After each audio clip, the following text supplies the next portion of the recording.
there is social pressure on you to behave a certain way, you will actually end up behaving a certain way. That's my true test of courage, by the way. What opinions do you hold, Prakar? What opinions do you hold, Siddharth? That are completely opposite to what society believes. And Yeah. Peter Thiel, I think, put this very well. He's like, Right. what is that one thing that you believe in that most other people disagree with? Yeah. Right? And I'm going to ask you that question right now. What are the opinions you guys hold that other people don't? Look at you and be like, he's probably wrong. So mine is controversial, but I think happiness is a scam. Just the, Very Zhekian of you. Very, very Marxist of you. yeah, the idea that to do anything for happiness is. Dude, I have the solution to happiness, by the way. Oh yeah, really? Yeah. Are you drinking it? No. This gives you wings.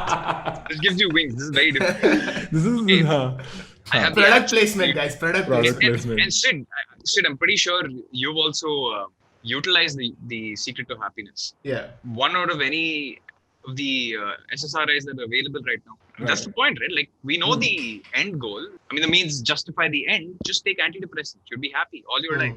And the point where you hit the sack. That's true. And then people would say that no, that's not real happiness. But then, dude, real happiness is also just chemicals in your brain. So then what is real happiness? Shortcut le rahe ho? I mean, you're taking a shortcut to happiness. And everyone wants a shortcut to happiness. They'll be like, instead of meditating 10 minutes, I'll meditate 30 minutes. What are you looking for? Well, yeah, Right. that's why. I mean, for the longest time, I thought we should do things to make us happy. And then I realized that there is no point because nothing will make you happy beyond for a short while. Right. So then the only logical goal is growth. Oh, no. I disagree with that. Oh no? So, you know, it is, I think in your framing that you come across something very interesting, which is the only natural, as if by elimination, I have arrived at the only leftover. Right. But the problem with growth is, and I felt it with myself because I've sort of believed it for a while, that after a certain point, it's extremely stressful. Right. And so I was like, and this is my opinion as well on what is one thing I believe. I've never voiced it publicly. This is going to be the first time that the world would probably disagree with. I think it's the feeling of getting lost. I genuinely think if I position my compass at activities that make me forget where I'm at and the fact that we're all going to die and this is a passing moment, brilliant. If I'm painfully aware of time, that probably is the Buddhist idea of pain. You know, the painful awareness of the passage of time. I'm just guessing. This is where I come from. But the opinion that I hold very dear to my heart that I think most people I disagree with is you can create your life bottom up instead of top down. What does that mean? Right? So your top down is dreams, break them down, figure it out, all that jazz. Bottom up is I figure out what I want to do today and tomorrow. And then from there, I create what I call domain independence, which is, say, for instance, my skill, the fact that I talk, entertain, educate, whatever, is domain independent. I can move from podcasting to something else. I can, right? Yeah, like yeah. if I have a certain analytical skill set, I can go to think tank, that kind of a thing.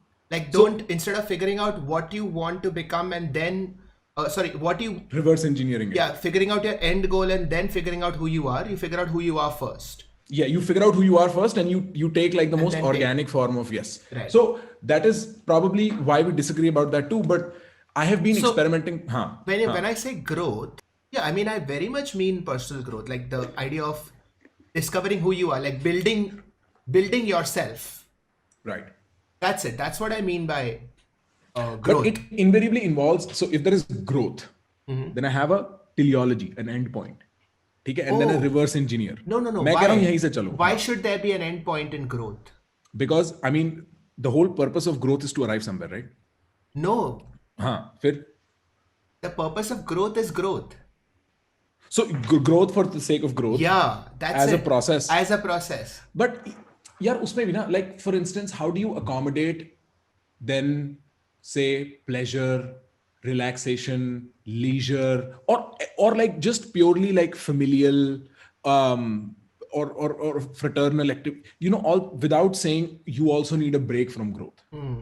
Right? Because that's my problem. I don't care about growth. It's all meaningless anyway. I think growth helps me stay focused, helps me stick to the line in a sense where I'm like not destroying my life because there is no stationary. It's either up or down. Yeah. But I'd rather do it pursuing things that I'm absolutely enchanted with. Yeah. And then see from there. There's a saying, right? Before enlightenment, chop wood, carry water. After enlightenment, chop wood, carry water. Right. So that's Alan Watts called this I'm coming back to him because he's been very influential ever since I was, say, in the second year of college till the point till now. And he says that, there are two types of Buddhists, right? There are Buddhists that are practicing Buddhists. They're called Pratyeka Buddhists. What they do is they will go out, they will learn all the secrets of Buddhism and Theravada Buddhism at it. And they'll come back and they will re-imbibe or re-inoculate themselves in society. They'll be like, I'm back. I will live my life. I will pretend to be this XYZ actor, this Rahul or whoever I am. Yeah. But internally, I know this is all a joke. Yeah. Right. And one day I'm going to, get back up, actually get back into nothingness. Right. That's the Buddhist idea. To a certain extent, I agree with you, Sid, that, growth is one important part. But, Prakhar made some important points, right? Like, he's like, yeah, how do you put in relaxation? Unless you say that, well, relaxation is an important critical path of growth. Part of growth. Right? And So it's relaxation then. It's not just like for the sake of it.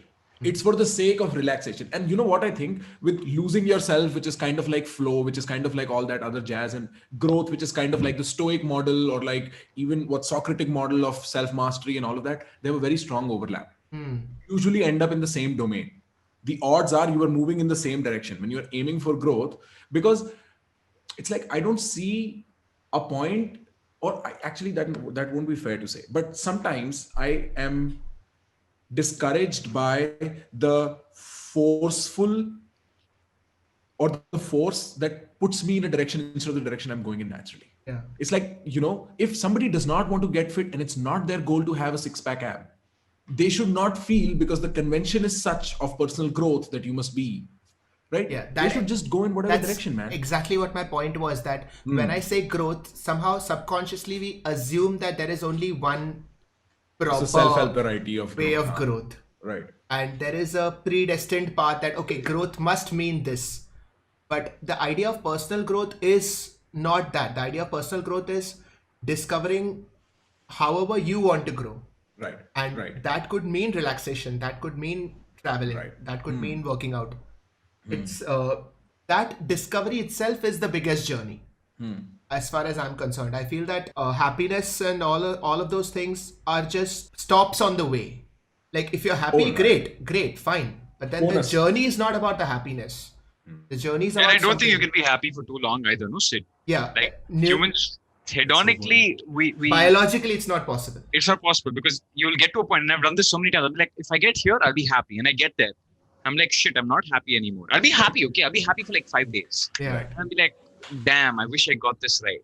Yeah. And then I'll try that. And then it never ends, man. It never ends. It's a treadmill. Even if you're a king and you had kingdoms, you still wouldn't be happy. You'd be like, I want to get to the next one. So it's like that, how a gambler is happiest when the dice is rolling, not when the dice stops. Right. Exactly. And it's very difficult to keep the dice rolling. At some point, it'll stop, and either you'll win or you'll lose, but either way, you will stop being happy.